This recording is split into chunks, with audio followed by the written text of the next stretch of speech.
El cáncer de mama hoy día es una enfermedad en la cual la paciente femenina constituye la tercera causa de muerte por cáncer y no es más que el crecimiento de células anormales en el conducto mamario. Hay diferentes tipos de cáncer de mama. El más frecuente es el ductal infiltrante y por ende este constituye una enfermedad sistémica al momento del diagnóstico.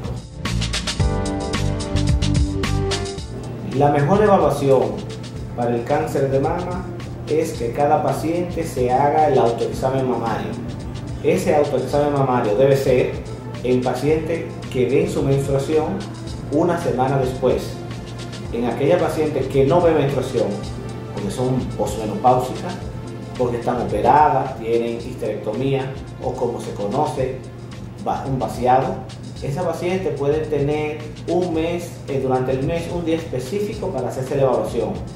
Esa evaluación consiste en evaluar con su mano derecha la mama izquierda de manera circular hasta terminar en el pezón, comprimiendo sobre la yema de los dedos y la pared torácica buscando nodulaciones del tejido mamario.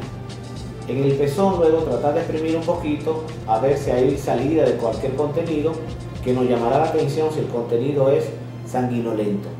Y luego evaluar la axila, el hueco supraclavicular, entiéndase la región del cuello de ese mismo lado. Luego cambia con su mano izquierda hacia la mama derecha y repite el mismo procedimiento. Sería recomendable que se haga en el baño porque con la mano mojada y enjabonada resulta más fácil deslizar la mano sobre la mama para la evaluación o acostada en la cama. Dentro de los factores de riesgo para el cáncer de mama tenemos la menarquia temprana, una primera menstruación antes de los 10 años, una menopáusica tardía, entiéndase aquella paciente que ven su última menstruación después de los 50 años, porque van a mantener unos niveles de estrógeno por mayor tiempo. La paciente nulípara se constituye en otros factores de riesgo, porque esta paciente, al no embarazarse, van a tener niveles de estrógeno presentes elevados, que luego hablaremos de que la que se embaraza, los niveles de estrógeno bajan y por eso el embarazo se convierte en una protección indirecta para el cáncer de mama. La paciente nulípara son aquellas pacientes que al no tener embarazo son más frecuentes en las pacientes religiosas, por ejemplo. Aquella paciente que su primer hijo es después de los 30 años, esto se constituye en un factor de riesgo para el cáncer de mama. También tenemos lo que es el cáncer familiar, aquel que se hereda.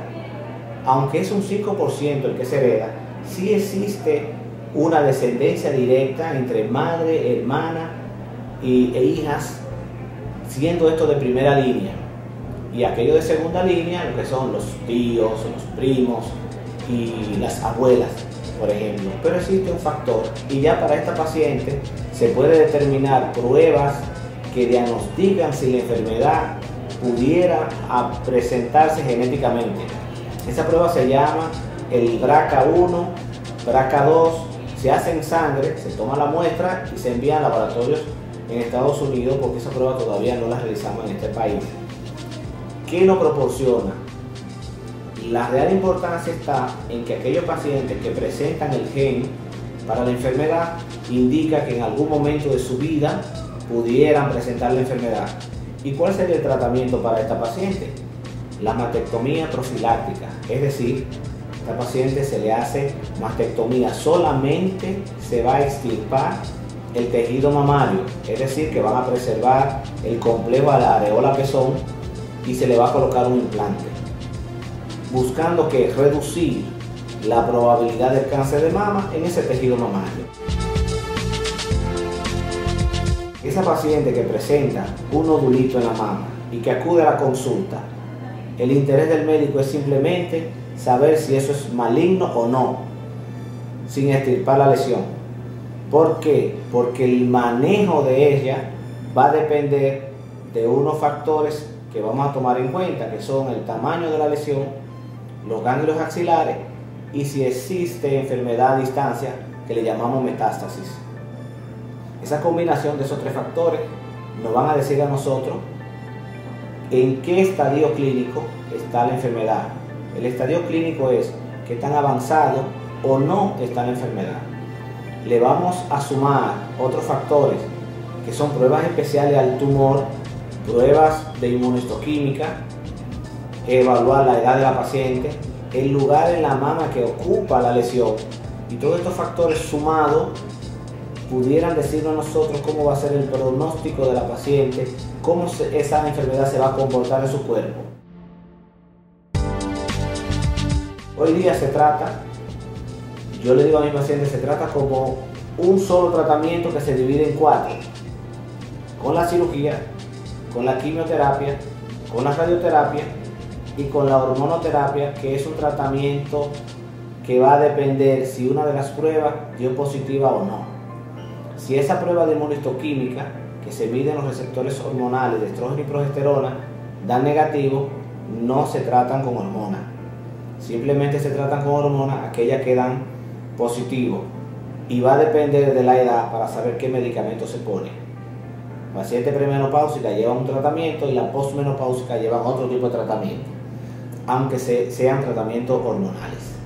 La cirugía hoy día tratamos de que sean cirugías conservadoras, es decir, que la paciente preserve su mama. Entendemos nosotros que hay un factor psicológico donde la paciente, la madre, la joven, puede tener la autoestima afectada, y esta parte se puede ayudar un poquito si hacemos una cirugía conservadora o una reconstrucción mamaria. La mastectomía está reservada para un grupo de pacientes en el cual la preservación es imposible. Ahora bien, la cancerofobia en nuestra paciente es importante. El saber que yo tengo tejido mamario y que la enfermedad puede volver ahí, es difícil para ella tomar una decisión de hacerla conservadora, pero nuestra labor es concientizarla y decirle que hoy día se trata de hacer cirugía conservadora por una razón lógica, y es que la supervivencia libre de enfermedad no depende con que yo quite un seno entero o una parte. Entonces, eso indica que la paciente, si se quitó una parte o quitarlo entero, su supervivencia es la misma. ¿Cuál sería, a nuestro entender en la consulta, el mayor inconveniente de nuestro paciente? Es que la enfermedad llega un poquito avanzada. Entiéndase que ya las bolitas, los tumores, llegan mayor de 2 o 3 centímetros con ganglios axilares, y el manejo conservador es un poquito más difícil, aunque sí se pudiera lograr, y que la paciente tenga confianza en que sí, la cirugía conservadora es una opción a tomar en cuenta.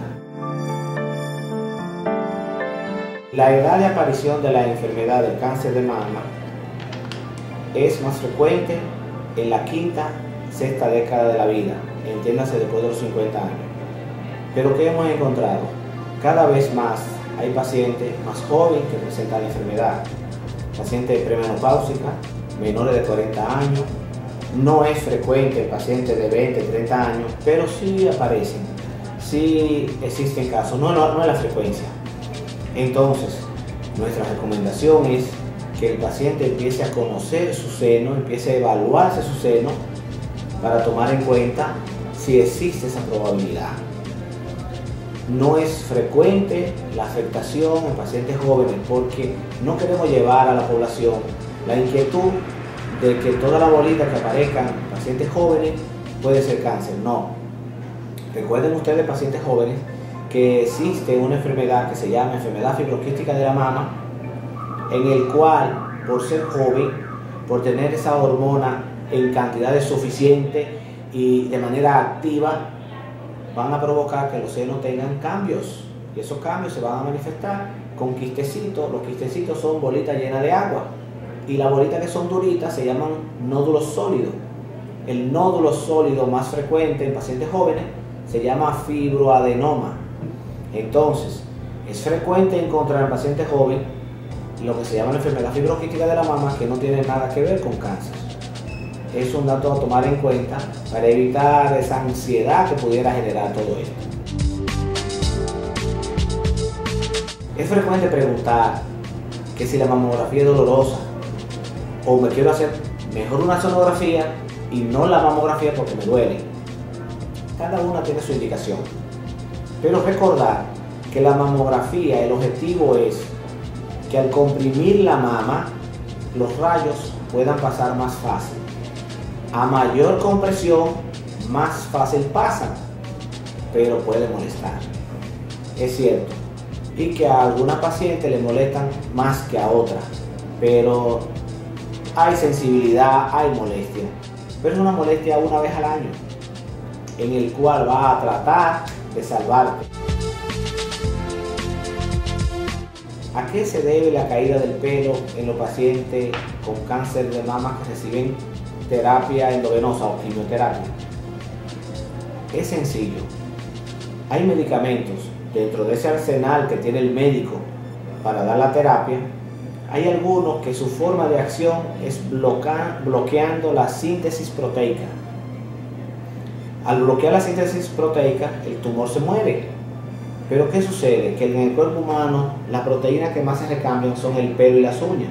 Entonces se bloquea esa síntesis y no hay formación de cabello y por ende va a haber una caída del pelo transitoria hasta que se use el medicamento. Pasado el tratamiento con quimioterapia, el pelo vuelve a crecer de nuevo. Entonces es un periodo solamente por la acción del medicamento de la quimioterapia sobre el tumor. En el mes de octubre es el mes del cáncer en general y enfatizamos en el cáncer de mama. Recomendamos a toda nuestra paciente a que visite su ginecólogo, que se haga su chequeo mamario rutinario como se hace el Papá Nicolau, que se hagan los estudios del lugar, la sonografía, la mamografía, y que esta es una enfermedad que podemos combatir entre todos. Va a depender con la rapidez que la paciente llegue a nosotros, porque ya hay tratamiento para ofertarle. No esconda la enfermedad porque ella va a seguir creciendo. Creemos que si todos ponemos un granito de arena, podemos combatir la enfermedad. El cáncer hoy día sí se cura.